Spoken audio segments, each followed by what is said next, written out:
On this episode of That One Movie Podcast, we are going to review Argylle and The Holdovers. Yes, indeed. We'll start off spoiler-free for both of those, and then we'll dive into spoilers. We'll warn you before we do so. If you want to jump straight to those reviews, look at those time codes down in the description, because beforehand, we are going to talk about some of the news from this week in the world of entertainment. Holden, what are some of our stories this week? So we're going to talk about the new Supergirl has been confirmed, as well as a new Lego movie apparently in development, and also some Sonic 3 news. There's no trailers this week, Jimmy. So. Oh, no trailers. No.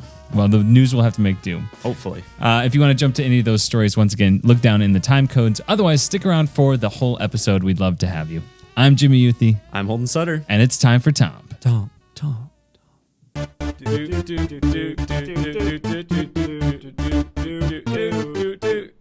That One Movie Podcast. Tom. Jimmy, before we talk Argylle and The Holdovers, let's do some Toms. Let's do the Toms.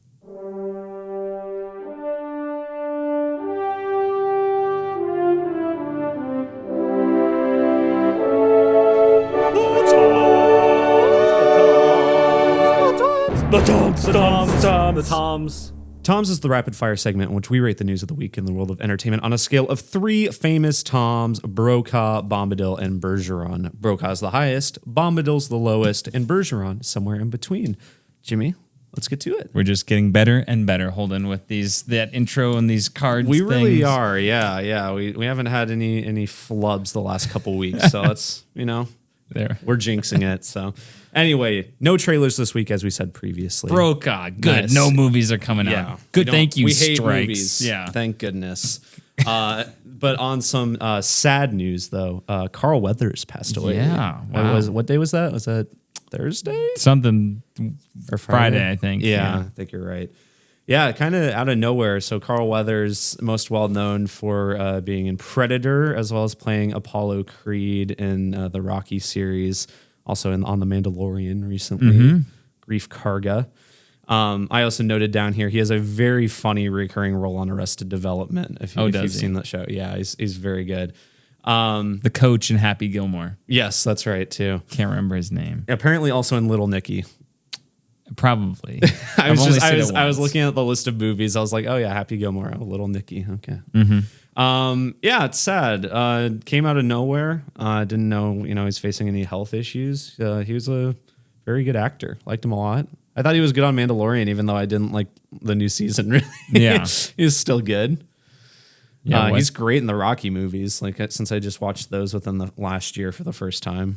Yeah, no, I will miss him a lot. It was very unexpected. I was like, I wonder if they had things planned for him in The Mandalorian and other things. Yeah, because he's like the mayor of that town or whatever. He's something like that. In charge of that one town.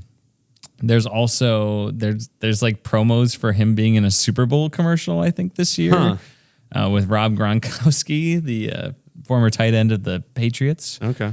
So it was like, oh, wow, what? I did not expect it. I didn't realize that he was, in his mid-70s. Sure. And I believe that I saw that it was in his sleep, but definitely a Brokaw in his career. I mean, the guy is a legend. He to cover so many facets, from Star Wars to The Predator to, Rocky to Happy Gilmore and those sorts of things. Yeah, he's just all over the place, and he was great in all of them. Yeah, he was fantastic. So, rest in peace. Lots of charisma. Yeah, lots of charisma. Yeah, absolutely. But other news, Jimmy, we talked about it briefly last week, but Millie Alcock is officially Supergirl. So great. Apparently James Gunn has had her in mind for the role since seeing her in House of the Dragon, because she's great in House of the Dragon. Makes sense. Previously, people had been seeing that she was going to be in Superman Legacy, but James Gunn said I never said she was going to be in Superman Legacy. So I mean, could be potentially, but no confirmation or not. So I feel like James Gunn does the most correcting of any major person at a studio. Yeah. He's like, no, that's not true. He's like, some things are true. That one's not. I feel like he spends half his day on Twitter just replying to people where did you get this information? This is not true. But I don't know that much about Supergirl as a character. I really haven't seen her in anything. I honestly don't think I've seen any Supergirl things, but I'm excited where James Gunn is going to take it. I like Millie Alcock a lot in House of the Dragon, so Brokaw for me. Yeah, the Supergirl movie they announced last year, World of Tomorrow, is apparently based off of a very good comic run. I've read the guy who wrote that. I've actually read his what is it? I can't remember his name. Anyway, he's done a couple cool comic runs. Tom King, and I've read one of them, but I haven't read the Supergirl one yet. Apparently, very good. We'll see, but yeah, Brokaw. There we go. Anyway. The Last of Us season 2, Jimmy, apparently, and this ties into Argylle a little bit. Catherine O'Hara has been cast in a mystery role in this. Yeah. So Moira from Moira Schitt's Creek. Rose, yeah. Yeah, the mom in Home Alone. Yeah. And the mom in Argylle, I guess. Yeah, so probably what people are going to recognize her the most as of right now. Is she in, what else has she been in? She was in a lot of Christopher Guest comedies in like the 90s, early 2000s, like Best in Show and stuff. But I'm blanking on a lot of other things. But she's quite prolific, very, very good comedian. Not the first person to come to mind when I think of The Last of Us Part 2. Yeah, it was a bit surprising. I don't know who she would play out of the characters in the game. I don't. Probably a new one. I'm imagining a new character similar to the lady in, what was it, Pittsburgh last season? Yeah, that they kind of invented. Something similar to that. I don't know how I feel about this. I mean, I like Catherine O'Hara. I just... We'll see about this role, I guess. So I'm kind of at a Bergeron. Yeah. Because it seems like an awkward fit, but I like her. So we'll see what happens. Yeah. I'll give it a Bergeron too. Interesting casting. And she's quite good, but yeah, we'll see. This season, I'm still hoping it's just going to be a in between, but I don't think it will be. No, I don't either. That's just my one hope for this that'll never come true.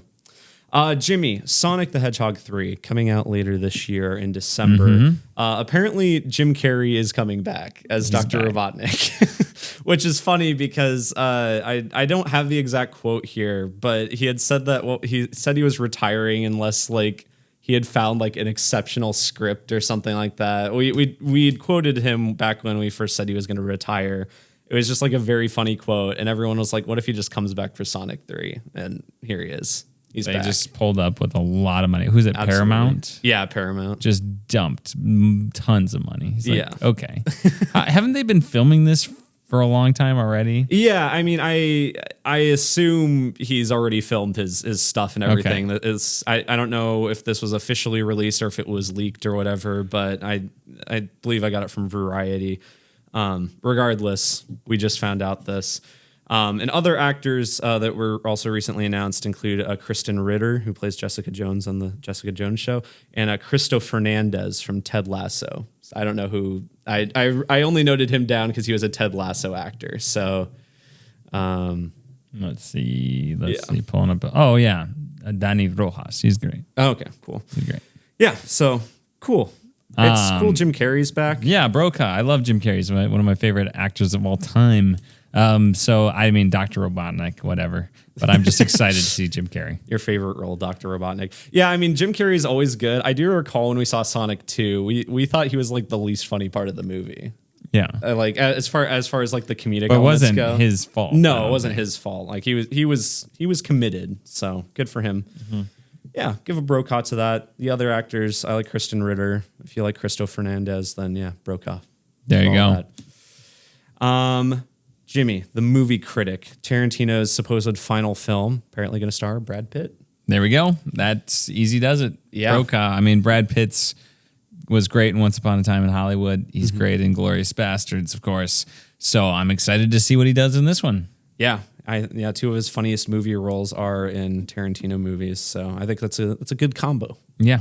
It seems like, he's going to be the lead? As the movie critic, I believe. It's going to be a female character, right? Yeah, the titular character, anyway. Based on a real life female film critic, so I'm guessing he's not the titular film critic, unless it's like loosely based on the story or whatever. But yeah, it seems to be in some leading role in some capacity. So Awesome. I think he's great. I think it's a perfect fit. So that's why it's a Brokaw for me. Sweet. All right. This one is probably the weirdest bit out of this whole slate here. So there's a new Lego movie in development, Jimmy, and it's apparently a biopic about Pharrell Williams.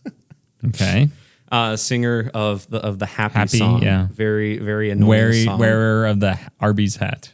Oh, that's right. He does wear like an Arby's style hat. But apparently this is due to Pharrell Williams being uninterested in like a regular biopic and wanting to tell his story through his relationship with Legos. Apparently he's a big Lego fan. So interesting. It's going to be directed by Morgan Neville, who did Won't You Be My Neighbor. He's mostly in documentaries, including the Steve Rogers or Mr. Rogers documentary. Steve Rogers. What's the name of this? It's called Piece by Piece. Sorry, I didn't mention that. It's called Piece by Piece. Brick by Brick. Yeah, brick by brick. I don't know. I mean, it's it's apparently all going to be animated in Lego. I assume it's not like stop motion. It's probably kind of Lego movie style. But seems like an interesting concept. I don't particularly like Pharrell Williams or anything or know that much about him, but it's certainly an interesting way to approach like a biopic story. So, and then if he's like really passionate about Legos and stuff, that's kind of cool. Yeah, it's kind of cool. I don't know if I'm all that excited about it, but it's unique. So I guess I'll default to a Brokaw here. Yeah, it's a Brokaw for me just because it's such a strange like concept, and I'm kind of into it. I think I saw it's coming out later this year. Like they're already a ways through development with it. So cool. We'll see later this year, I guess, how it turns out. But Brokaw. Nice. And my final piece of news, Jimmy, is apparently frequent collaborators Ryan Coogler and Michael B. Jordan's. They're doing another movie. But Ryan Coogler is director of the Black Panther films as well as the first Creed movie. And then did he do Fruitvale Station? Yeah, he did do. I think that was their first movie. Yeah. But apparently they were collaborating again. It's going to be a vampire period piece with several studios in a bidding war for the project. Not much more is known beyond that. Ryan Coogler, good director, I think. Creed's been getting like a renaissance on the internet recently. It makes me want to rewatch it, especially I think it's partially because of Carl Weathers passing. Because there's a couple scenes that use kind of archive footage of him from the earlier Rocky movies. And that movie is so good. It is so well directed. I want to rewatch that first Creed movie. But still haven't seen any of the Creed movies. You absolutely should, especially that first one. Especially the third one. Yeah, well, third one's good.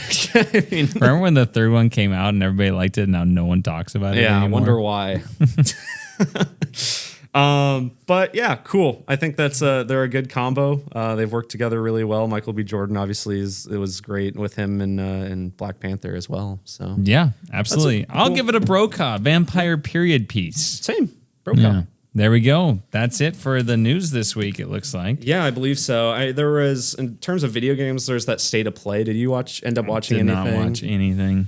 I can just say that there was another Death Stranding trailer that was 9 minutes long, and it was just bizarre the whole time. Granted, it was very funny bizarre. There was a guy who had like a guitar gun. Oh, nice. It was like an electric guitar that sounds shooting. Like a Mad Max thing. It kind of does. That's kind of what it felt like.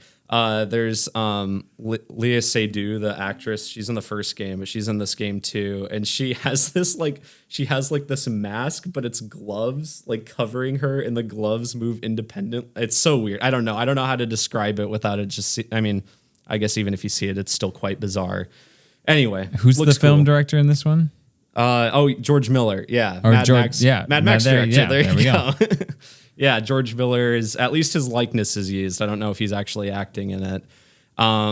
There was also a trailer for a Metro VR game that I think went kind of under the radar, but it looks so good. It's the Metro series I'm quite a big fan of, but it's a new VR game.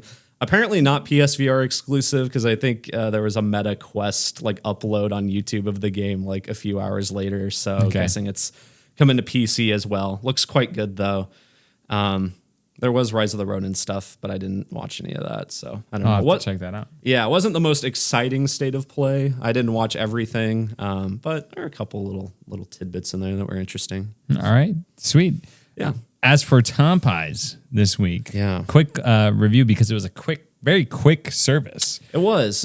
Yeah. I ordered and I went over to fill up the pop machine, and by the time I'd finished that, my food was already ready. Yes. So Mine, the person was literally waiting for me to say the side. Like they had the chicken ready. And then I realized, I need to tell them what side I want. Because there was the guy at the counter, and then there was the guy behind him putting everything together. And I saw this guy pause. I'm like, why is he pausing? I'm like, I need to say my side. Yeah. And I said, fries. And then as soon as the cashier put it in, the guy was already reaching for it and got it. So I had put the tap to pay on it, and I basically had received my food already. Yeah, it was impressive because Popeyes is never that fast. Did not get the separate basket of fries. No, this time. I will just a say smattering. It wasn't a perfect visit because I got a pretty small amount of fries, even less than Jimmy. And some of the chicken was, there were a couple just very flat pieces that were a bit tougher. I've had kind of those before. Your tenders. My tenders. And yeah, it was good. The biscuit was really good. Good biscuit. I got the all dark 4-piece fried chicken combo. And normally that's 2 legs, 2 thighs. I got 3 legs, 1 thigh. Thigh is my favorite piece. So I was a little disappointed, but you can't go wrong with Popeyes chicken. It's all just so good. Also, they gave me classic instead of spicy, so that was a bit disappointing too. But No. Is what it is. But overall, could have been worse. Could have been a lot worse. Could have been worse. So for me, I'm going to give Popeyes Bergeron this week. Actually, I'll give it a Brokaw. I'll give it a Brokaw for me, actually, because my food was actually, they did better with mine than yours. Even though I was mixed on the food, I think I'm just so impressed with how quickly they got it out that kind of surpasses everything else. So, yeah, solid Brokaw. We had extra time. We even got there a little later than we had planned. We both were running a little bit late. And I was like, okay, well, we're going to be up against it. And no, we had time to spare, which sometimes was doesn't necessarily happen all the time. So there we go. Brokaw for Popeyes. Brokaw for Popeyes. All right. Let's talk about Argylle first. Yeah. So after this little jingle, you're going to hear us go over our spoiler-free thoughts on Argylle, the new Matthew Vaughn action movie spectacular. There we go.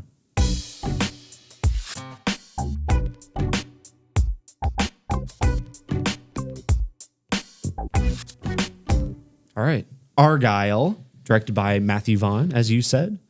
You don't have the synopsis up right. I got it right here. Hold on. I got it right here.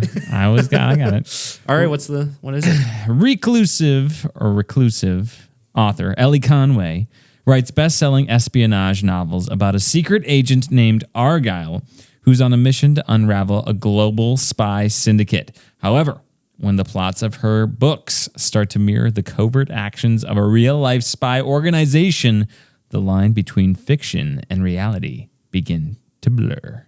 Indeed. The line between the line shouldn't it be begins to blur? The line between fiction and reality begins to blur. Yeah, I think you're right. It should be begins. It should either be it should be begins to blur. Come on. What do we do? Google synopsis. Where you got this from? Yeah. Come on. ChatGPT. What are you doing? So this same director as the Kingsman films, Kick-Ass, X-Men First Class, a bunch of pretty well liked movies. X-Men First Class being my favorite, I think, out of his. And this has got an all-star cast, similar to a lot of his other movies. I didn't really like this movie. I probably don't hate it quite as much as a lot of people seem to. I've seen a lot of really negative stuff about it, and I think it's sitting at it says 36 on Metacritic right now. Maybe 35 not on Rotten Tomatoes. 77% of Google users like this movie. Sure. Which seems kind of low for a movie like this, honestly. I feel like Google is always really high in that regard. Google users are always pretty high. That's what I want to know. Is there any movie on Amazon that is not rated less than 4 stars? I don't know. On Amazon. Seriously, look at that. It's true. Insane. But anyway, I wasn't really into this movie. I kind of went in with very low expectations, and it wasn't quite as bad as I was maybe expecting. Written by Jason Fuchs. Who has written nothing you would recognize. For some reason, the name sounds familiar. Fuchs is the name of the guy in Barry. Yeah, I know that. For some reason, the name Jason, I don't know, but Yeah. What did you think of this movie? I thought this movie would be fine if it was 30 minutes shorter. This movie is It is 2 way too hours long. and 20 minutes. I was like, oh my goodness. Can we please wrap this up? It has too many like one more things for me. And I just think it killed the pacing. I think there's a lot of good ideas that I like in this. I was invested enough in the characters and the fun of it. I thought Bryce Dallas Howard and Sam Rockwell is kind of the core relationship here. That was fun. They were really good. I thought the whole concept was fun. It just was like, we did not need this much of a plot in this movie. Like, it was the most plot heavy movie you could possibly conjure up. Yeah, it's a movie that I described afterwards. It's like 90% of the dialogue just feels like exposition. Like they're constantly having to explain what's going on or like recapping things that happened or revealing things. Like there's just so much of that, and it feels like they repeat themselves quite a bit. And there's just a lot of twists in this movie that some of them kind of like lessen the impact of earlier twists. They feel very unnecessary. Like, I don't know. It's too much going on, I think. And as you said, way too long. Doesn't really justify its length despite all that's going on. Yeah, it was exhausting to get to the end of it. I would say I was really ready for it to be done. I wanted to check my watch and be like, okay, do some math here to figure out, okay, we had 25 minutes of trailers, and which just side tangent on that, trailers getting out of hand. Yeah. Like they've always been bad. They've gotten worse. Well, and it used to be like the 25-minute trailers would be for like before like an Avengers movie, right? Like I remember the first time really noticing it was like Avengers Age of Ultron, seeing that in theaters, like opening weekend, and it being like 25 minutes of trailers. I'm like, this is so long. But now it's just the norm before every movie. Yeah. And just commercials, straight up commercials too. Yeah. That's a side tangent. Yeah. But so, yeah, I wanted to just be like, okay, 25 minutes of trailers. This is a 2 hour, 20-minute movie. How much do we have left here? You know, what time is it? And do that math. But I fought that urge because there were people behind us. Yeah. It's just, yeah, no, I like a lot of this. That is my biggest gripe with it, is just like make this 30 minutes shorter, if not 45 minutes shorter, honestly. Like this should be an hour and 45-minute movie, and it's 2:20. Yeah. But you said Bryce Dallas Howard, Sam Rockwell, very good. I think they're a great kind of duo. I think they've got a lot of good comedic timing. Even though I didn't really find the movie that funny, I thought they were just still an entertaining couple to, have. Some of the rest of the cast is kind of mixed. I will say, I think this is like the first movie I've seen where John Cena just seems like he doesn't want to be there. He's not in the movie very much, but I felt like he didn't really care. I didn't get that sense. Sam Jackson, as you said after the movie, feels like he probably filmed all of his scenes in one day. Yeah. Sam Jackson was very distracting for me because it was just felt like they kept cutting to him during certain sequences, and I'm like, well, clearly he's just telling, like, you need to react in this way, and he is just on a set. And he really is just on like one or two sets the entire movie. So like very well could have been that. Henry Cavill, I don't know. He's Henry Cavill, just fine. I'm not particularly. He doesn't have really fan. that much to do. Yeah. Ariana DeBose is in this for some reason, has like 3 Very minutes briefly. of screen time. Didn't really understand her inclusion. Yeah, I don't know. The cast was okay overall. I guess I should say Catherine O'Hara and Bryan Cranston were pretty good. I thought they were, as far as supporting cast, they were probably the better actors. So, The cat, Holden. How do you feel about the cat? the cat. Well, so in concept, the cat is very cute. I think those cats with like the really small ears, there's something very cute about them. I love cats, but the CG cat in this did not look very good. Well, they said there is a real cat, but Some I'm like, scenes it looked more real, but I don't know if it ever looked real to me. there were a couple scenes where I thought it looked more real, but there were some scenes where it was like, why is it CG in this? Like, especially if you're claiming there's a real cat, like this is clearly CG, and you could have just used a real cat for this bit. It was very bizarre. I mean, I don't know. Maybe it's hard to, fly or bring a cat on a movie set, fly it around everywhere. I don't know what all entails, but it's still just kind of I don't know. The cat in general as a plot device, unnecessary. I was like, why is the cat here? It's just there to be like a cute marketing thing. And it was just distracting. And it was like, sure, Ellie, it was like the one thing she cared about or whatever. But I don't know. I feel like you could have just written around that, found something a bit more convincing. I don't know. I like the cat being in there. It's just like there was a time where the cat was like forgotten about. Yeah. It was like integral to the first 2/3 of the movie and just gone for the last third. Yeah, absolutely.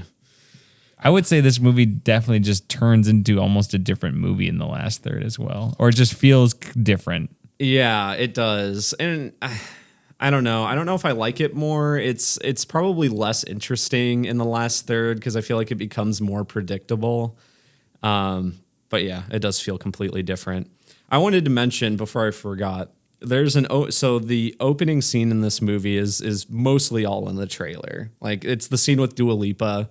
If you're wanting to watch Dua Lipa in this movie, if you've seen the trailer, you've seen how much she's in this movie, basically. Yeah. But there is that car chase is really bad. It does not look so real bad. at all. You know how what's his name? The Andy Muschietti was like the CGI on Flash is supposed to look bad. Mm-hmm. I almost get that sense here. Like there's such a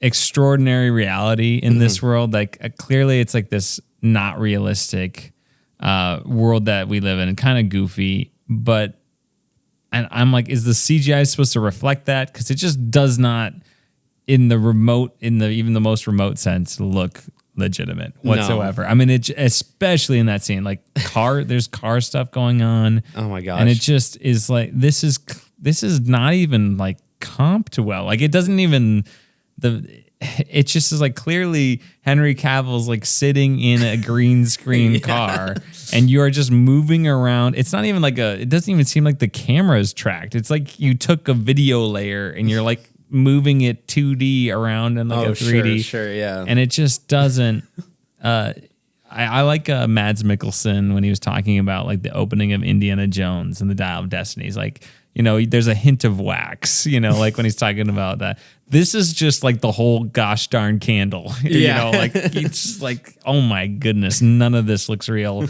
And the one thing that is real, Henry Cavill sitting in this little green screen car stands out like a sore thumb.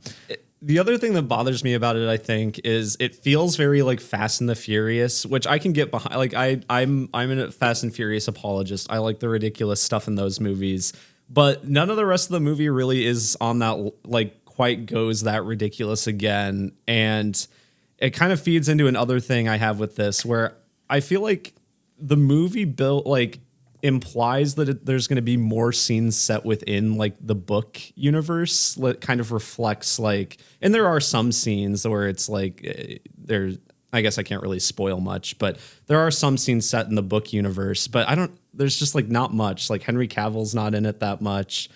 I feel like you could have had some of the more heightened, like insane action in this movie kind of through that lens, but I don't know. It's just, you don't spend much time with that. And you don't really, I never really understood, another flaw with the writing, I never really understood why this book series was so popular. It just seemed like very generic spy novel. Well, I mean, I could suspend my disbelief for that. Sure. That I wouldn't get hung up on that. There are like other absurdist action sequences, I think. Especially one in the climax that's like, okay, this is just not real. Yeah. And again, the CG, I would say, looks not good at all. Mm-hmm. But seriously, like I think it almost intentionally is supposed to look so unrealistic, almost as a stylistic choice. I just think it's the wrong one. Yeah. If it is intentional, it doesn't work for me. Like I'm not willing to give that much to the movie in that regard. It could be intentional, but I don't know. To me, I don't know, like, unless you have a really good justification why you would make that choice. And I don't think this movie really has that justification. No.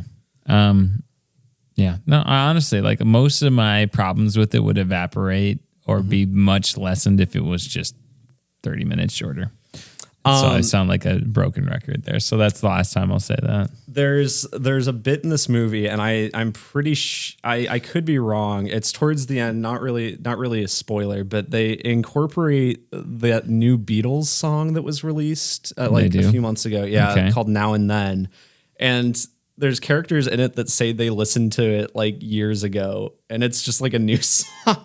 I don't know. It's like to me. It's like, if it were any other Beatles song, that would work. But why do you pick the one Beatles song that's like new? It's bizarre to me. It's in a parallel dimension. Hold on. Yeah. An alternative reality. Maybe this is set a few years in the future. Who knows? Yeah, there we go. I don't know. It was fine.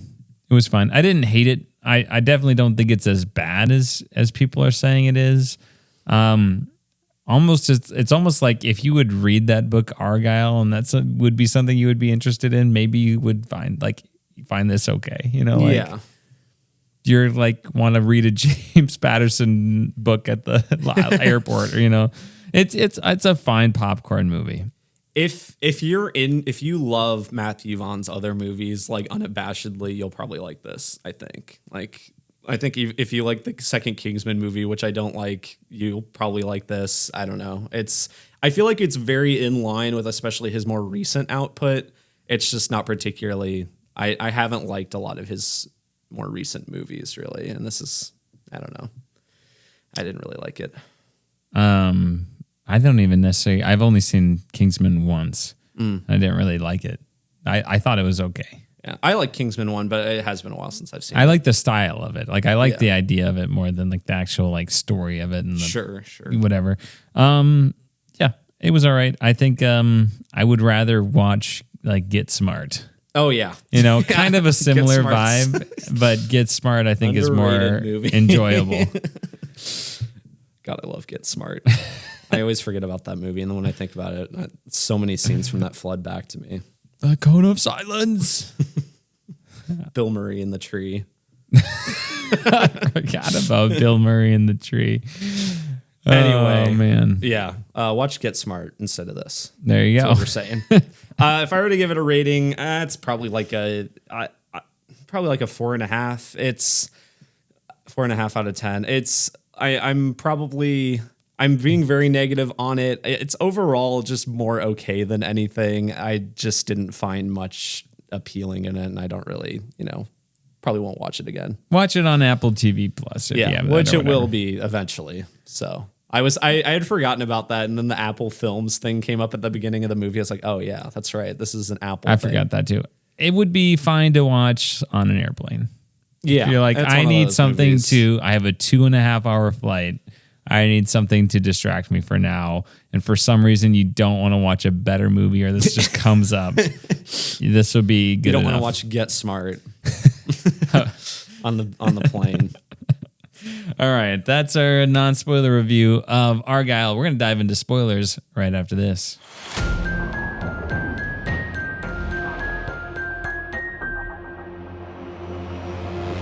All right. Spoilers for Argylle.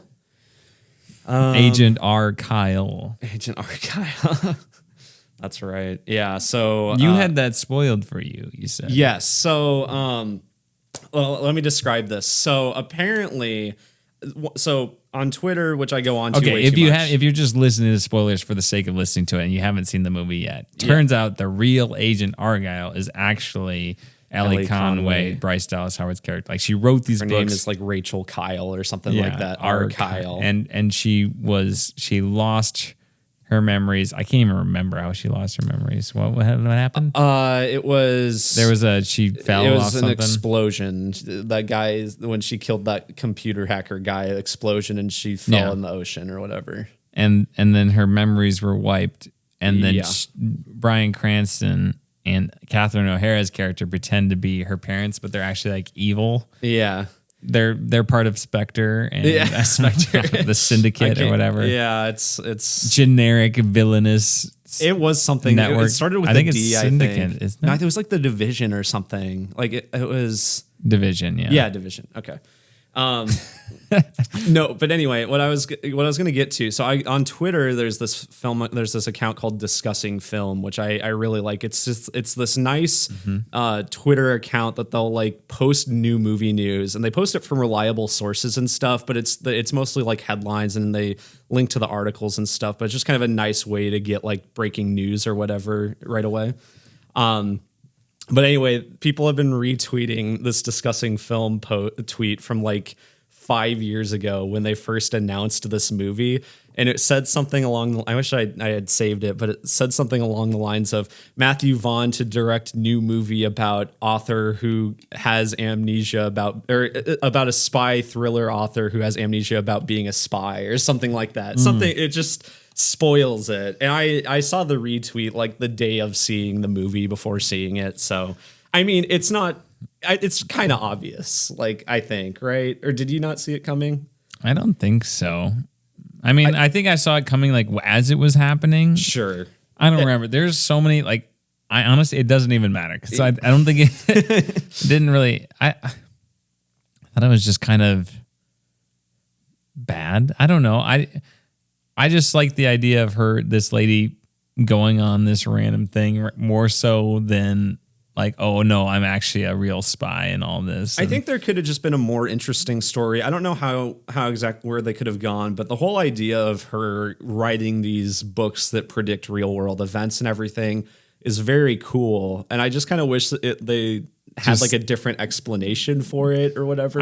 Just that's what it was, and there was no explanation. Yeah, she's just like really smart. Obviously, like this is not reality anyway. So it's like she talks about all the research she does. Like, I thought that was like, I was like, okay, I suspend my disbelief for that. Instead, it's like, oh no, you actually are a spy. Yeah, like, well, that's just not as fun. And then so it just explains. She just starts beating everybody up and. Oh, I'm Sam Rockwell, and we used to be, smoochy in love, yeah. So, okay, yeah, I don't know. It wasn't like I don't know if I necessarily saw it coming. It just was like, oh, I was disappointed. A disappointing twist, but, yeah. I also wasn't like, oh, who's the real Agent Argylle? I was like, why couldn't it have just been no one, or like why, or couldn't it, why couldn't it have just been Sam Rockwell? Well, that's another thing is that was so much of the marketing was behind that, and it was kind of a joke online about who's the real Agent Argylle. But yeah, I feel like it was just like an uninteresting mystery, really. Like, who cares? Yeah.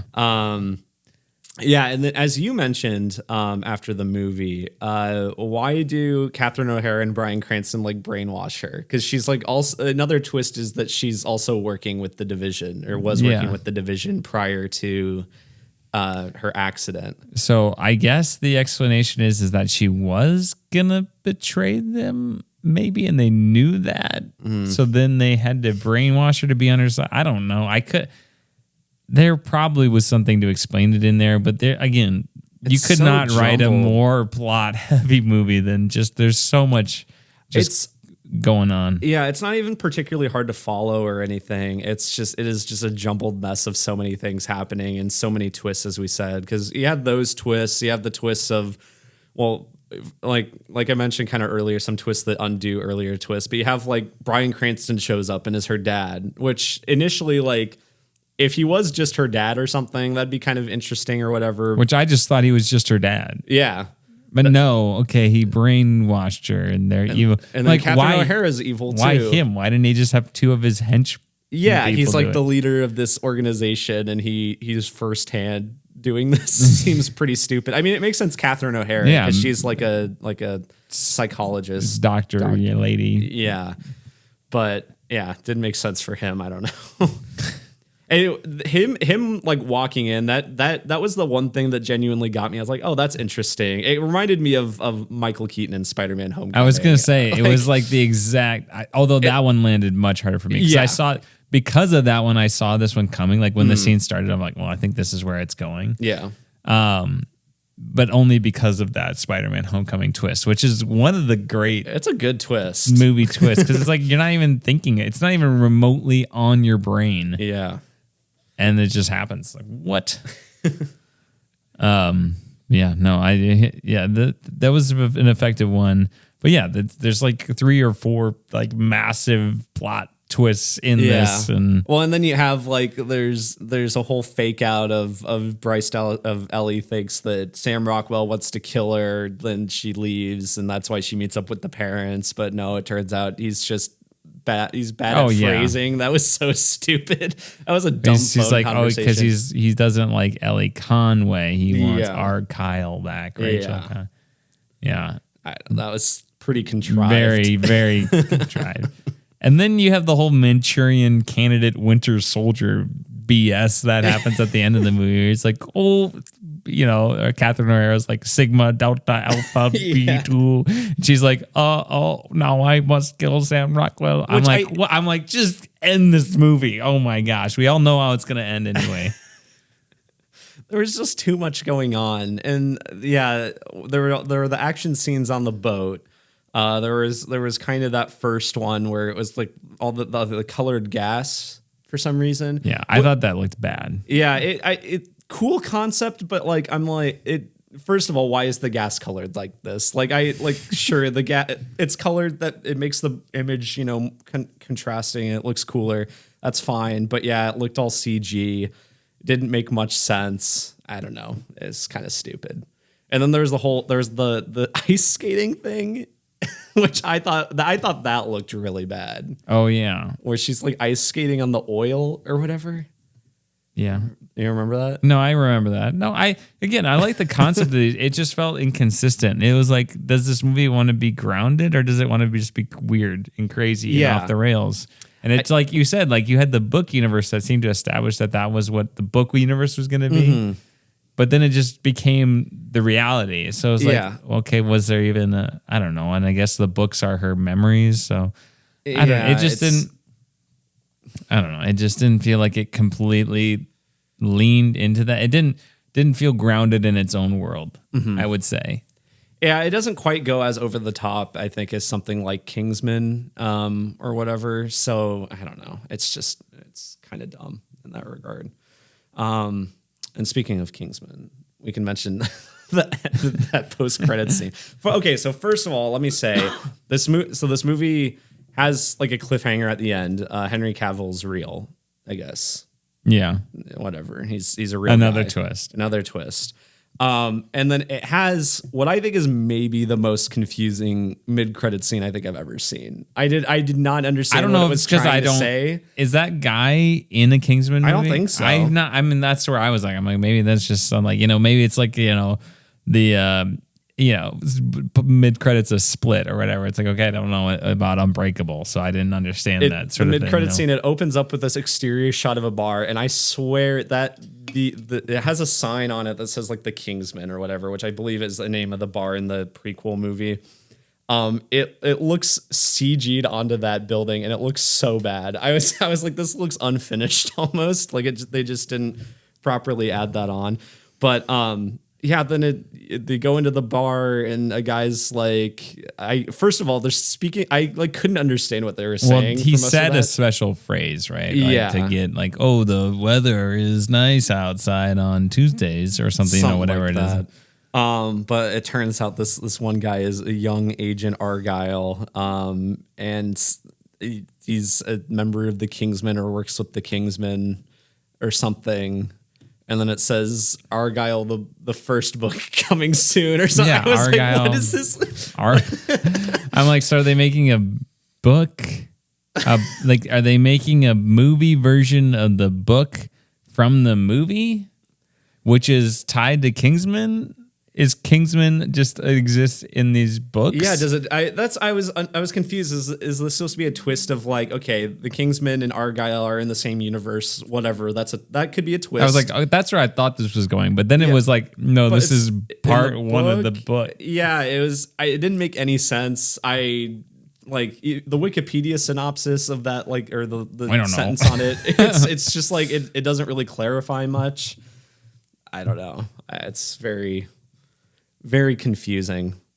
But apparently, apparently Matthew Vaughn is like wanting to make like this cinematic universe of spy movie stuff. He wants to make Argylle sequels and more Kingsman movies. Whatever, who cares? Well, do you think he's going to get the money to do that after this? This movie's bombing. Yeah, I don't know, because I don't think, what was his, I was trying to remember what his previous movie was. I feel like it was another movie that just didn't do very well. The Kingsman, yeah, the prequel one. Another movie that I just don't think did particularly well. Yeah, made just a little bit more than its budget back. I don't know. I mean, he's a man with a vision. He's got style. But I don't understand where he gets the money for these movies, particularly. Because I also don't think, like, the first Kingsman was kind of a sleeper hit, and that was fine. But I feel like even the sequel didn't do particularly well. But even then, it says the budget was 81 to 94 million for the original one. Yeah, like that's a lot of money. I got Kingsman. The second one made 4 times its budget, so not bad. But I don't know. I don't know if Kingsman is one that you can really spin off and be successful. Yeah, I don't know. I mean, I feel like it has potential that maybe just hasn't been fully realized yet. I don't know. Good for him that he's getting work. That's what I'll say. This movie is going to be forgotten into the ether. Yeah, it's going to be a movie that come end of the year and come like over a year from now when we're doing movies of 2024, I'm going to be looking through this list. Like, oh yeah, that came out. Argylle, that movie exists. It's going to be like the Cocaine Bear or the Megan was probably more memorable. Yeah. Yeah. I don't know. It just doesn't, I feel like even though the trailer itself was kind of obnoxious, I feel like it doesn't even live up to being as memorable as the trailer. I feel like we're going to remember the trailer more just because it played before every movie. Over the last month and a half, we kept joking about like we typically get to the movie a little bit into the trailers and we're like, oh god, did we miss the Argylle trailer? Sometimes we did. Sometimes it still had yet to be played. Other things I'm trying to remember about this movie that we didn't talk about. The Rebel Moon Lady's in it. Yeah, I didn't even notice her. When was she in it? Yeah, she was the lady in the Keeper of the Secrets. Oh, okay, that was her. Yeah, a very uninteresting scene for the most part, to be honest. I'm trying to even remember. I don't have anything else to say about this movie, Holden. Yeah. Oh, okay. I didn't mention, I guess I probably couldn't have mentioned this in non-spoilers. One thing that really got on my nerves over the course of this movie was how often they kept doing the parallels between Sam Rockwell and Henry Cavill. Like, I was like, I get it, right? You see Sam Rockwell as this guy. That's fine. Like, but they kept hitting you over the head with it. It was so unsubtle and it just kept going. I'm like, and it was just something that drew out the action scenes, added to this bloated runtime. I'm like, we do not need this here. Just a completely unnecessary part to the movie. I'm glad I remembered that because I had that bottled up. I can tell. Very annoyed by that. You know, there was something that was very nuanced that I did just remember. Sure. You know, remember in the end of Jurassic World, everybody complains how Bryce Dallas Howard runs around in her heels. That's right. I saw you laugh at that. There's a scene where Bryce Dallas Howard like starts to run and right away she takes off her heels and then she starts running. It makes sure. I thought that was a nice touch. That That has to be intentional. That's like a little a wink and a nod. If you're like blinking, you miss it. Mm-hmm. So expert filmmaking, 9 out of 10. 9 out of 10 with that. That's it, Holden. Let's move on. Yeah. We got a whole other movie to talk about. That's it. You know, people are gonna really be going back through the archives for the Argylle review. The Argyles. The archives. I can't wait for Argylle the movie book 1. Argylle book 1 the movie. Yeah, what does it say here? Argylle book 1 the movie is coming soon. Obnoxious. Hate it. I cannot wait for that movie to never happen. Well, maybe it's one that they've already done it. Yeah, I mean, it's a Pearl situation. Yeah. They filmed 2 movies at once. Oh, crap. Maybe, Apple just invested a lot of money. Or like a Rebel Moon situation to a lesser extent. Well, the good news is Apple has infinite money. So. True. They'll just keep making these movies that don't make their budget back. They'll just pre-package it with all their Vision Pro headsets. This movie feels like a made-for-streaming movie in a lot of ways. It is like it feels like a movie that Netflix would kind of make. Maybe a little. It's better than like a Red Notice. I was just gonna say this movie's better Red Notice, but not like good. Yeah, still not a good Red Notice. I would rather watch this again over Red Notice. Yeah, absolutely. And I think it's considerably better than Red Notice. I think it's just mainly just goes to show how bad Red Notice is. That movie I feel like has only gone down over. I don't remember what I rated it. Going down a score. That's it. All right, let's talk about the Holdovers. This will be our spoiler-free review. So if you're tuning in, don't worry. We have got you covered, and we'll warn you before we dive into spoilers.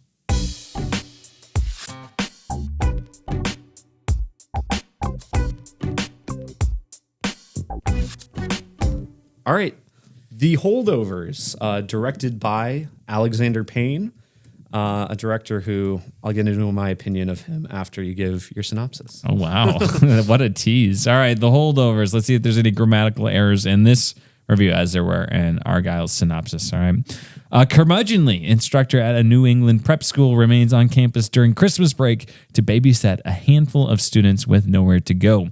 He soon forms an unlikely bond with a brainy but damaged troublemaker and with the school's head cook, a woman who just lost a son in the Vietnam War. That was a very weirdly phrased sentence. That was very long.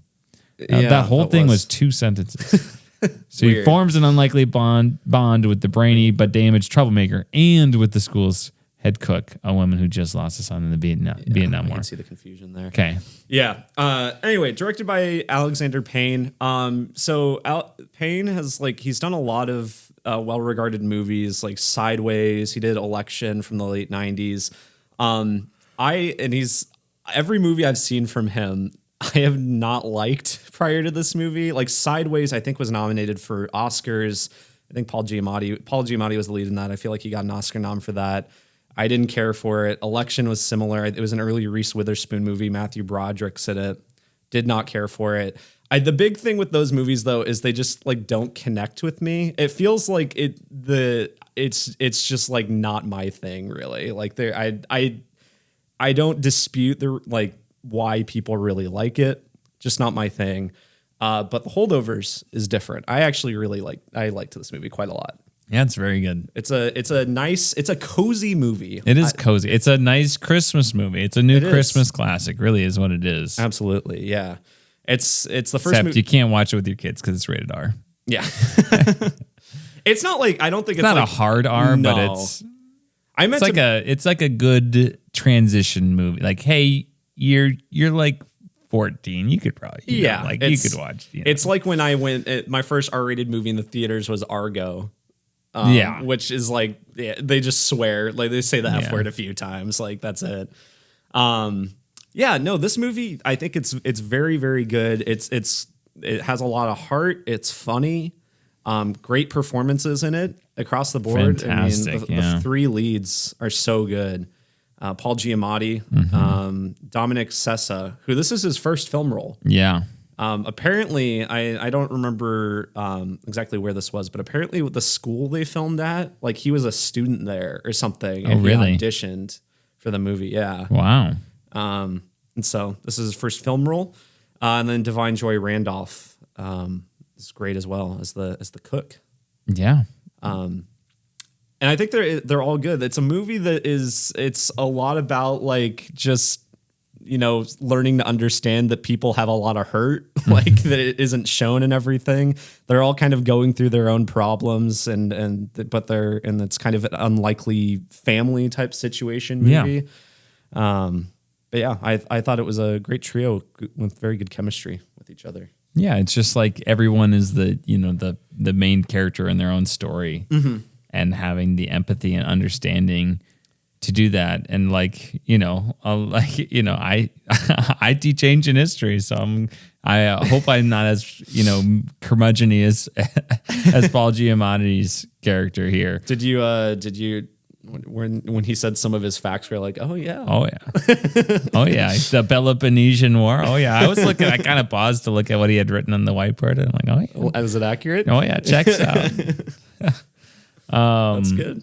Yeah, no, I thought that was great, and you know, as a teacher, it is like there are times where you want to be like, oh, these kids are driving me crazy. The kids are the problem, you know, and all these things, and you have to have a lot of patience because you know people don't understand empathy necessarily until they're older. So it's like you have the scenes where they're talking about like, oh, they're saying something about maybe the food wasn't very good or something, and just like how like ignorant it is to say something like that, and how hurtful those things can be, and just insensitive. And kids can be insensitive because they literally don't know better. Especially it's like here we have this like preppy board school with all these like rich kids, so it's easy for like tweens and teens. Yeah, it would be easier for Paul Giamatti's character to be like, oh, you guys are just a bunch of pieces of crap, and you guys don't understand, and I'm gonna drill this into you. I'm gonna hold you this high standard and alienate you and treat you as they did in the ancient times, and you're gonna either get with it or you're not, and that's your problem, and that sort of thing. So I think if these characters felt very genuine, they felt like quite real. The school felt real, and the whole story felt, you know, just like you said, very cozy. Even, you know, it being shot as if it was shot in the 1970s. Yeah, I believe it is just like post-production stuff on it. And from what I understand, the audio is also like it's mixed to be mono as well, to be kind of more like movies back then. So a lot of it's post-production stuff. I don't think it was filmed on film or anything, but it all looks very convincing. Like it looks great, and kind of the washed out colors to an extent as well kind of feed into that as well, but still quite beautiful movie. Yeah. I really enjoyed it. I thought it was just very heartwarming and sad and human in a lot of ways, and it feels very timeless, you know, since it is set in the 70s. It is like all these stories and messages and morals of this movie apply to any time you could think of. So I thought it was very, very, very well done.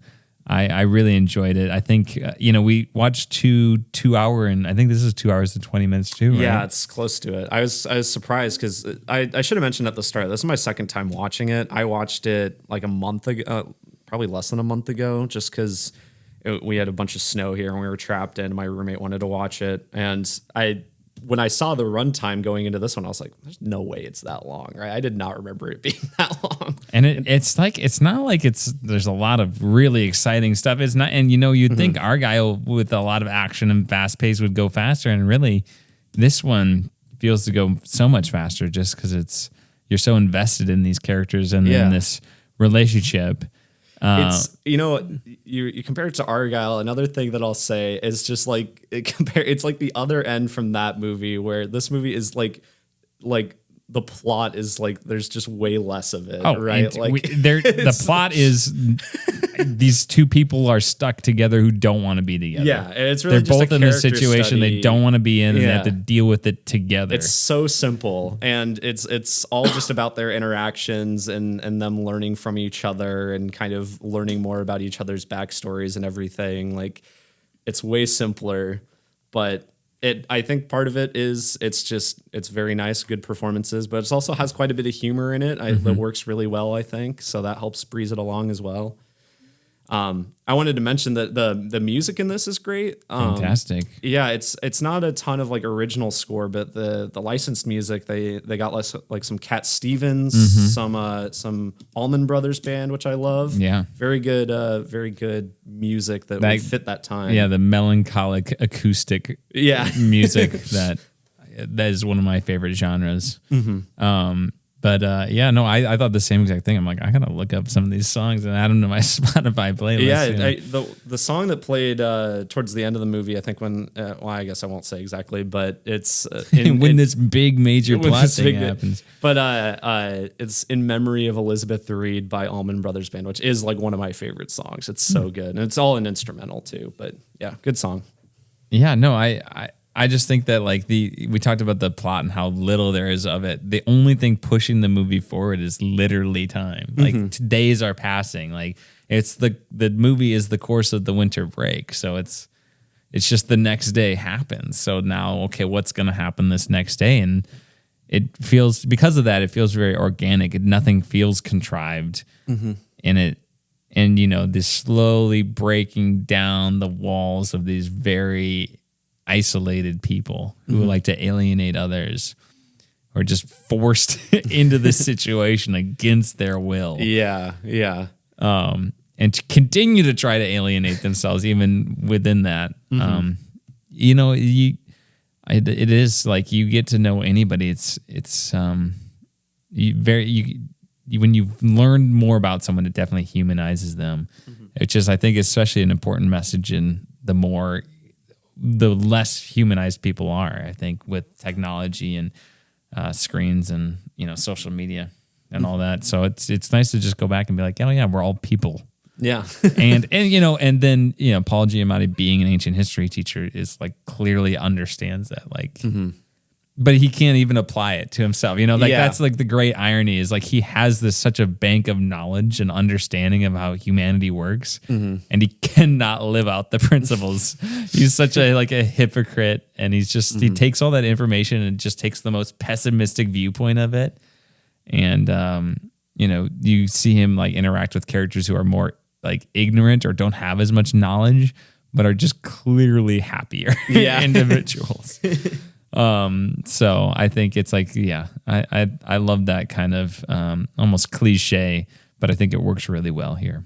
Yeah, absolutely. So Paul Giamatti and Divine Joy Randolph are both nominated for Oscars. Paul Giamatti seems to be one of the front runners for Best Actor, him alongside Cillian Murphy. Apparently Paul Giamatti has never won an Oscar before. So I probably would give the edge personally to Cillian Murphy, but I wouldn't be unhappy with Paul Giamatti, especially if they were like, oh, here's your Oscar or whatever. I liked this performance more than Cillian Murphy, really? Actually. Yeah. It is very close for me. I think they're both great. But I think Divine Joy Randolph has it in the bag, right? Probably. She was excellent. She's so good. She was very, very good. And I just like looking at the supporting actress list, I feel like, and she won the Golden Globe. She seems to be kind of the front runner. So yeah, and even there's a kind of crew of other characters you get for a section of the movie that I like them too. All the actors, all very good. Yeah, but yeah, no, like from the beginning of this movie, it's a very mellow movie. Like the music's mellow, the cinematography is not flashy. It takes its time, but it's not slow, and it feels like a movie that should plot along, but it does. It clicks, and it's all must be happening, subconsciously, that you're just kind of bought into this, and it goes faster than it seems to. I think it's just because you are so invested in this relationship, and you don't have to be like a genius to like see where the movie's going. It's like, it's The Last of Us is like, oh, Joel and Ellie don't like each other. Well, they're probably going to have at least some sort of mutual understanding by the end. And I think they do a really good job being kind of the ending of this is very nuanced. I think it's not, a Hallmark movie. It avoids that. Yeah. But it is like it's so close to being like too schmaltzy, but it's just not. It's not. It's such a fine line to kind of, teeter on either side of. And I think Alexander Payne nailed it, and David Hermanson with the writing nailed it as well. Yeah, it's a testament to the directing and the editing too, that this movie, despite, being a slower paced movie, doesn't feel that way at all. It's just fantastic in that regard. So. Yeah, and it being very well shot by I do not know how to say this name. Argylle. I'm something like that. Beautifully shot, despite having nothing really flashy to show. Yeah.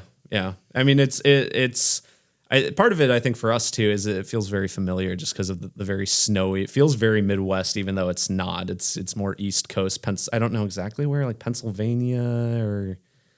Yeah, I'm not sure. It's somewhere just up New in England. New England, but it still has kind of a Midwest feel for a lot of the movie, so very familiar and cozy in that way as well. So, sure, yeah.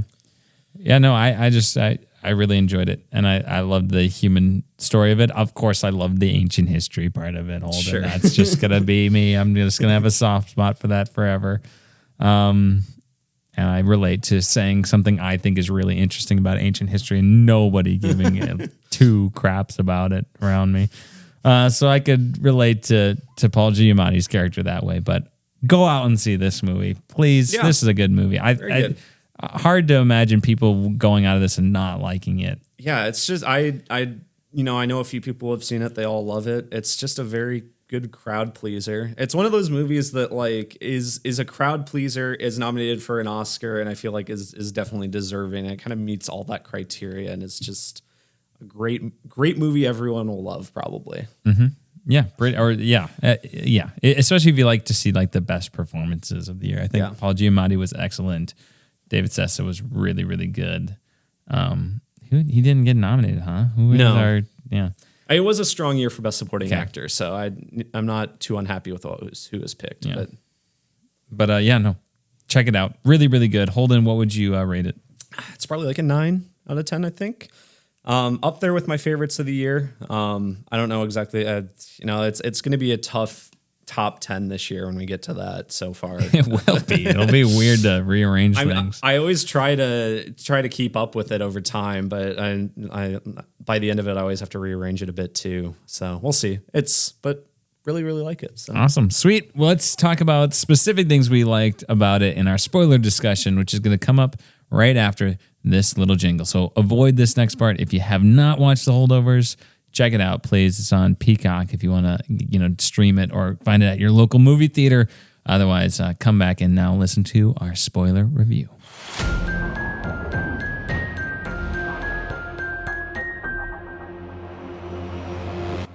All right, spoilers for The Holdovers, Jimmy. Can't believe Paul Giamatti was a spy the whole time. No, I'm just kidding. I wanted to mention though, and I can't take credit for this. This is something that I saw an observation online. His lazy eye changes eyes throughout the movie. Oh, it does. I didn't know that. Yeah, it's like constantly, and it's not like a continuity thing. It's like clearly on purpose. Like it seems like even just like in between shots, his lazy eye will change. I don't really understand the purpose of it. Kind of funny though. I think just kind of a fun little detail you can notice, especially since that comes into play a little later with what's his name, Dominic Sessa's character, Angus Tully. Yeah, Angus. Asking him which eye he should look at, like when talking to him and whatnot. And if I recall correctly, I'm not exactly sure. I feel like when Paul Giamatti says towards the end of the movie, it's this eye, I feel like the very next shot you see him, it's the opposite eye too. Like it's just very silly. So, yeah. Yeah. I did not notice that at all. Yeah. Would never in a million I years. wouldn't have noticed it if I didn't have someone point that out to me. So but I thought it was fun. But otherwise, so the movie starts out end of the school semester, go into class. Paul Giamatti's handing out these tests and whatever. Ride of the Valkyries. Yeah, how did you relate to him in this? I mean, I know this is like high school kids. Didn't relate to him at all. No, not with that. No, I'm like, you guys will know this information, all right? Sort of thing. Yeah, teaching sixth graders is not the same as he taught this like a tough college class. He did, yeah. I've seen other people in tough college classes get those grades.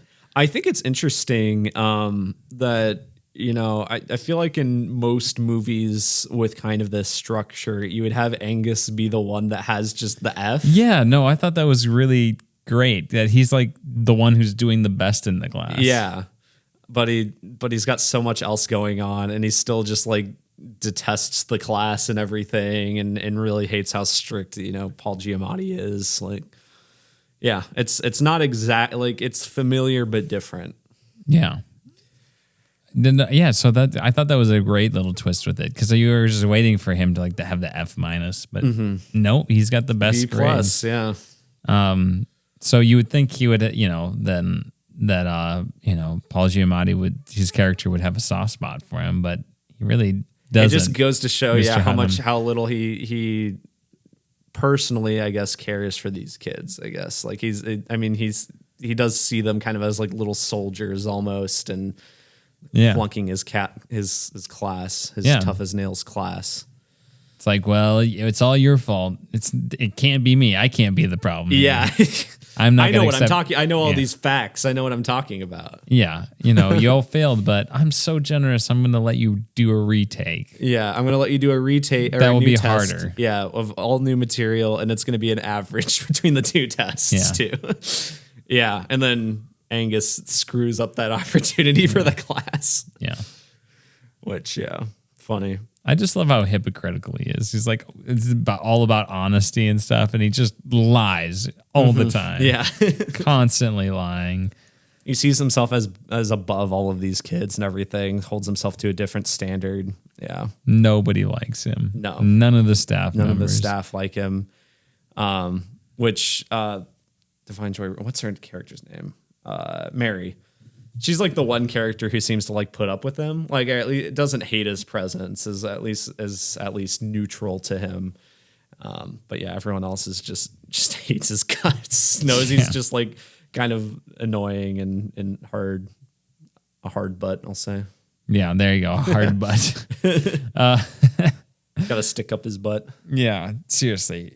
He's just awful teacher. Terrible teacher. Just needs to go into the research field, clearly. Yeah, that's like all he cares about is the facts and learning new stuff, and he loves reading and everything. So just go do the research, man. You're not cut out to teach kids. You're just not. I don't know what to tell you. But I really liked it. I'm trying to think of certain scenes I like in particular. I mean, just the movie's just a bunch of small moments, really. There's not like things just driving the plot forward. Oh my gosh, crazy reveals. It's just Well, I mean, I like towards the beginning, Angus, just based on the fact he's one of the main characters, he's gonna get stuck there. But I was like, is his parents gonna die in a car accident or something? Yeah, but he's like so sure he's like going on this vacation with his mom and his stepdad, and then they call him and they're like, actually, you're gonna stay there, and just that hurts. That's like, geez, like with this guy you hate. Yeah. And he also hates you, And I love that he's just like, I don't want to be here. You guys don't want to be here. Yeah. I hate you. I'm like, what a great message to say to these kids. It's like we're gonna treat this like just a regular semester of school. You're gonna study and on your PE vacation time and one of the nice little moments I think that connects to the kind of larger themes as a whole, or part of the character moments, is when the bully takes one of the LDS kids' gloves and throws it in the water or whatever, and then Angus is like, well, he left you with one, so it's like extra painful. And I think that's a great reflection of how he basically has lost his dad, and he's left with one parent. It's almost like worse that it's like he's constantly reminded of what he doesn't have. True. Good observation. I just thought that was a nice little parallel. Yeah. That I thought of that kind of at the end of the movie. So you feel bad for Angus, but then again, it's like, he also does things that are like, that are just mean or alienating, or he's just not super nice. But it's like, you get it, but how do you handle that? Part of it's acting out and stuff. But he's been kicked out of several schools at this point. Yeah. But yeah, you empathize with him, and once again, like movies of like a similar structure, I feel like would make him out as way more unlikable at the start. But here you have, I mean, he's stuck here. He does annoying things, but he's like nice to the kid who wets his bed. Yeah, I thought that was a great moment too. Like he's not just a total jerk.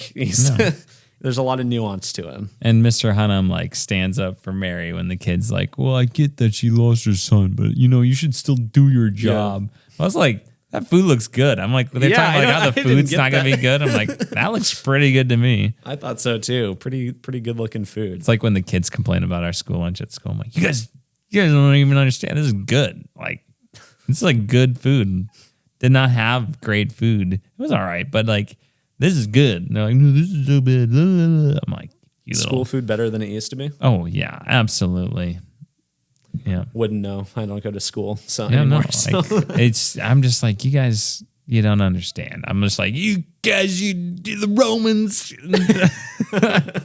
I don't call them degenerates or whatever Paul Giamatti does. You don't talk to a random Santa at a bar and be like, that costume is actually inaccurate if you think about it. No, but I do walk around downtown going, so that building right there is approximately the same height as the Roman Colosseum. I do that. And people go, wow, who what cares? a great fact. What an interesting thing that I did not care about and still do not care about, nor do I find interesting. So I do want to meet Mr. Hunnam. I think Mr. Hunnam and he would like me as a student. We would get off to a good start. Yeah. I'd be his favorite. I'd be a little teacher's pet, and the kids would would you like him though? I think so. Yeah, no, I mean, because they make the point in this where Mary's son who died, like Paul Hunnam liked him, but the kid didn't like him because thought he was annoying. Yeah, no, I mean, I find the content really interesting, so Sure. I think we would just bond over that. So, I mean, again, though, he probably didn't make it all that interesting. Yeah, just kind of a boring lecture. Which is like, how do you not like all the great stuff? And he's like, he seems to see it's fascinating, but he can't, translate that knowledge. Can't convince the kids that it's fascinating. Yeah. What else? I'm trying to remember order of things that happened in this movie. A lot of it's just at the school, which is very good. You have the Christmas party. You have the same. One of the heart-wrenching moments of the whole movie is he's like hitting it off with what's her name, the lady, and Lydia is like her name or something. And then she's like, "Oh, I gotta go," and then she just starts kissing that guy. He's like, "Well, as a boyfriend or something." Yeah. Yep. Just heart sank. Well, and it's so good the way that's shot too. And Paul Giamatti looking back, it is just his complete disappointment and annoyance and everything. It's very complicated emotion he's feeling, but it's great. Refuses the ice skate in Boston, and yeah. There's the whole scene with Mary at the party with the music and everything. Which is kind of like the emotional climax, I guess, for like her loss and everything, I guess, to an extent, because that's kind of the point. We don't really get like she's pretty like she keeps to herself to an extent, or she's willing to talk about her son, but she doesn't get overly emotional about it for the most part. You see her at church and everything. You see her at the funeral or not the funeral, but the end of semester thing where they acknowledge her son and everything. But yeah, that's the one part where she really lets out because she has a bit too much to drink and everything, and it's a lot. The guy's like, change the music to something more hip. She's like gonna kill him. Yeah, they have the nice janitor guy. Yeah, Danny, I think is his name, or Denny or something. One of the powerful moments in the movie is when she like brings his baby clothes over to give to his sister, sister. Yeah. And again, like I don't think a single word is said in that entire scene. No. And it's just incredibly powerful. Puts it in the drawer, yeah. Such great visual storytelling that there's no we didn't know about it. There's no context to it really outside of just knowing her son died. Yeah, the most we know is son died. She's been slightly more distant from her family. You see that she's got the kind of the cliche of the grieving parent who doesn't touch their deceased child's room at all. It's almost like a shrine. Yeah. So you just like that's just like a transition, and and then they have that scene too. So you can just piecing those things together as the audience. I think, just really good storytelling that was very powerful and didn't need to have words. So I think it was enhanced by not having words. Going back a bit, there's one of the funnier scenes, I think, is the scene at the bar or whatever, the restaurant where they first talked to the lady, Lydia. And there's the whole thing with the Miller High Life, champagne of beers. Angus gets in a fight with those two guys, and one's got a hook. And that's another that gives perspective, I think, to Angus about, his privilege to an extent. Like, yeah, he is suffering, but, he didn't get drafted or anything like that guy did because he has, money and a good education and everything. So I just like that scene. There's a lot of scenes like that are just kind of nice little vignettes to an extent. Yeah. little individual character moments. But then they go to Boston. Yeah. Boston's a whole part, which that's with Mary and everything. That's when Angus goes and visits his dad, which is a very sad scene. Yeah, he like opens his heart to him, and then his dad's just like, I got to tell you something. I think they're putting stuff in my food. You know, just completely not there. Not there. Yeah. Which is just so sad. And then he opens up to... that was like a good twist, too, that his dad's alive. Yeah, that was good.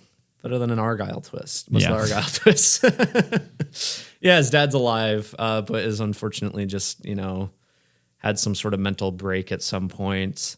And yeah, then he opens up to Mr.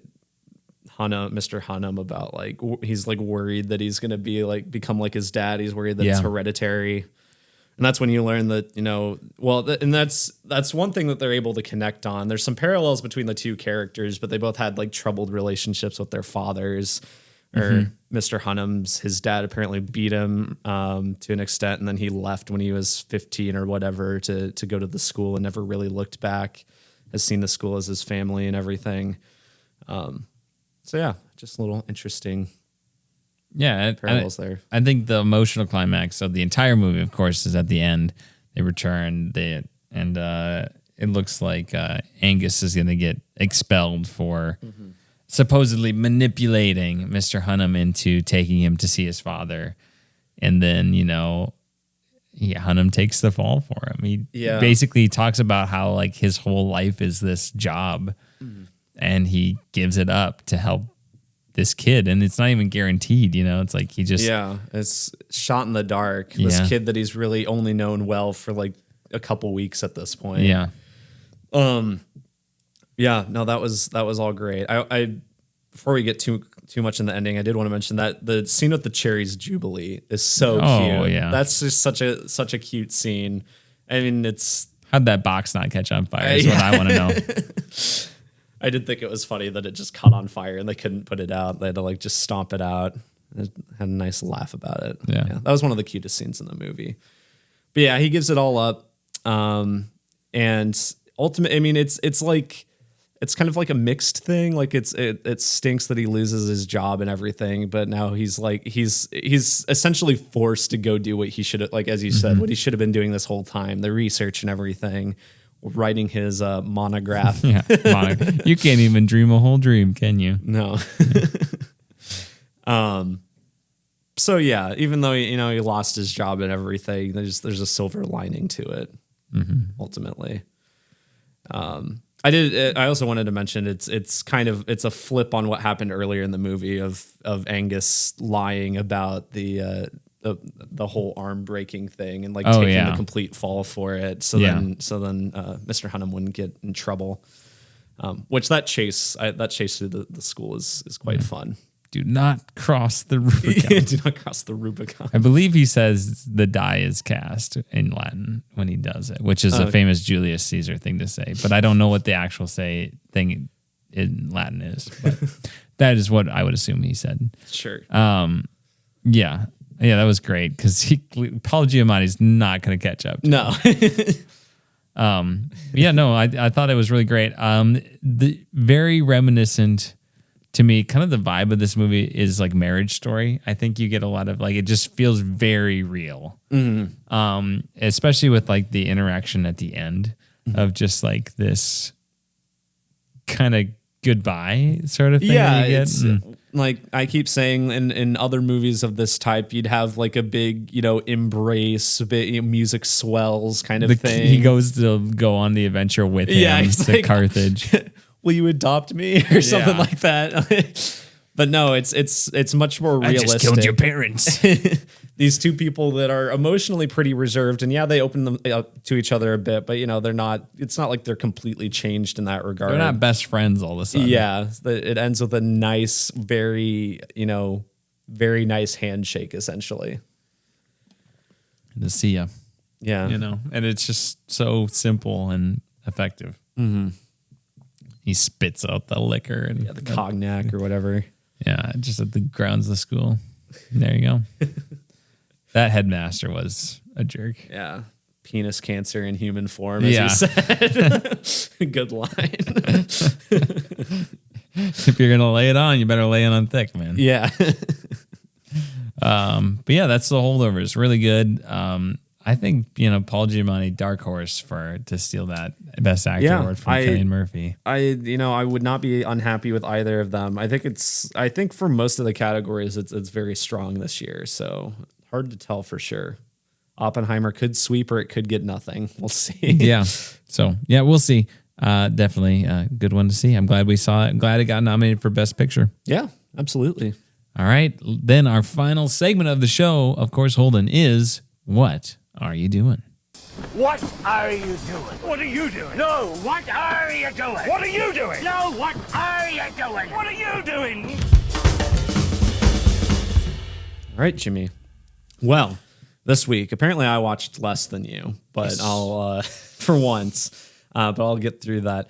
The one movie I watched this week outside of the two we talked about was Ocean's 12, sequel to Ocean's 11. Directed by the same guy, most of the same cast and everything. Quite good.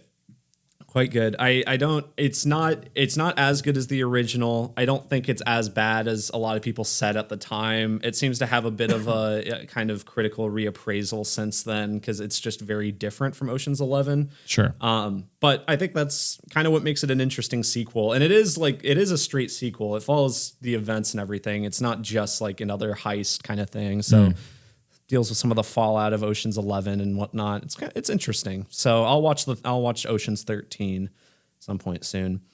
But I finished The Curse on Showtime, Paramount Plus. That ending is very bizarre. I don't know. It is. You would not see it coming in a million years. Wasn't Christopher Nolan also watching it, or somebody prominent is watching it? Yeah, Christopher Nolan. He moderated a Q&A with Nathan Fielder and Benny Safdie. It was I watched it, and I think Showtime made it. It's like 30-40 minutes long. I watched it. It was very interesting. I've watched a couple. They were doing, I think at Lincoln Center in New York, they were doing like screenings of each episode like every week or something, and then Benny Safdie and Nathan Fielder would come out and field questions and stuff. I watched a couple of those too. They've just been doing a lot. It's very interesting, but it's a very good show. There is a chunk in the middle that is quite slow, and it's kind of like, where's this going? I don't know if I'm really into this. But the last few episodes are so good, and the last episode is incredibly bizarre, and I don't know exactly what it was trying to say in some cases. I don't know. Christopher Nolan said it was like the most creative and absurd piece of television since Twin Peaks is his claim. So it's very cool. Really like it. Great performances. Emma Stone is probably not going to get an Emmy next year for it, but she probably should. Very good. And Nathan Fielder, there's a scene in the second to last episode where like he's good the rest of the show. I have not seen this side of him before. He is so good in the second to last episode. And he's good in the whole show. But anyway, very good show. If you're interested, if you like Nathan Fielder's other stuff and you like just weird television, recommend it. Other than that, video game wise, I started Final Fantasy VII Remake again. Still love it. And I've been trying to also plow my way through a Zelda Game Boy game as on Switch. You can play for free if you have a Switch Online. I'm trying to beat it within the next week because I want to downgrade from the more expensive Switch internet to a lower one. And if I don't, if I do that, I'm not going to be able to finish it. So I'm trying to finish it. It's one of the only Zelda games I hadn't played before. So it's very good though. What about you? Well, Holden, finally, I have achieved the goal of seeing the third Mummy movie. Yeah, a long time coming. The Mummy, Tomb of the Dragon Emperor, which I started this journey, I think 2 years ago when I watched the first two Mummies just to understand the third one. Cause I teach about the first emperor of China, Qin Shi Huang, and he's the antagonist of the third movie. And so I was like, oh, I got to watch this. but I can't just go to the third one. Yeah, I you gotta need watch the first two. context. You need to know what Brendan Fraser's up to. Yeah, so I watched the first two and just never got around to the third one. It's also just not on anything and never has been on anything, I don't think. Yeah. For streaming services, for whatever reason, I do not know what's going on with the copyright stuff there. It seems like a thing that should just be free on Tubi. Honestly, I don't understand why it isn't. This movie is universally hated. Fans of the franchise don't really like it. Rachel Weisz is recasted. Her character, Ellie O'Connell, I think is her name. Something like that. Something like that. The wife. I have not gone back and rewatched the first two. So I think it's, what's her name? Maria Bello. Maria Bello. She's recasting the role. And I since I haven't gone back and rewatched the first two, it didn't really bother me because I couldn't really remember the nuances of her character. I had such a good time with this movie, Holden. My expectations were very low, and it was so fun, especially the first half. I think it's just ridiculously fun. It's goofy. It's swashbuckling. It's a great adventure. It's got all that good stuff from the first half of Jungle Cruise that I loved as well. The history is like on point in a lot of things. Of course, there's things that's just not right, or they kind of take Qin Shi Huang, the first ever China story, and mix it with Shangri-La, the legend. A lot of parallels to Uncharted 2, even though this came out a year earlier. I think they were probably simultaneously created, so just coincidental. But you got like Yeti stuff in it and Shangri-La and all that. But it's so much fun, and it's very creative what they did with the history, especially with like the Terracotta Army coming back to life and it being like a curse, and they incorporate his quest for immortality and the Great Wall, the Terracotta Army, his tomb, the mysteries of it. How there's like booby traps and stuff, and what it looks like. They took a lot of liberties with what it looks like, or what we think it looks like, because we have not actually explored it. But they even had like references to how many concubines he has, like little things like that. It's like, okay, yeah, no, they knew their stuff when they were putting this together. And I think the really great idea from it was basically the first emperor was the one who started building the Great Wall, and he forced all these people to build the Great Wall against their will, and hundreds of thousands of them died of exhaustion and starvation, or just from dangerous accidents. So having this witch lady to like revive them and bring them back to fight against him and his terracotta army. So you got these like zombie peasants, Chinese peasants fighting against the terracotta, warrior army, but then it's also like World War II's in there, and it's great. I thought it was great. Liam Cunningham is in it. That's right. The Onion Knight from Game of Thrones, Sir Davos. I thought it was just a ton of fun. The second half loses me a little bit, but there's still enough spectacle and fun action. Jet Li, the man himself, is the first emperor. I wish he would have had more to do in terms of his action, but honestly, so many good ideas. There's even a little reference when they're in Shanghai to a little Tsingtao, Holden, the Chinese beer. God. there's essentially, the Club Obi-Wan in Temple of Doom. They just made that, and it's called Imoteps or whatever the mummy from the first two. But it's different enough. There's a whole sequence in Shanghai that's really fun. There's like a chariot chase in downtown Shanghai in 1940s, and just really fun. The music's great. It is overhated. I would say overhated. Sure. Lots of fun to be had. Check it out. And Qin Shi Huang, I mean, just the way he dies is spectacular. Very questionable CGI in there at points. Sure. They very ambitious, but I loved it. I need to go back and rewatch the first two. It was highly recommend that movie that has a 13% on Rotten Tomatoes. Otherwise, hold on, I finally got watching this movie that's not quite as good, Birdman. The best picture movie. The Unexpected Virtue of Ignorance. Is that the other? Or I really like that one a lot too. Great style. Loved how they made it look like a oneer. I thought it was even more impressive than 1917. Oh yeah.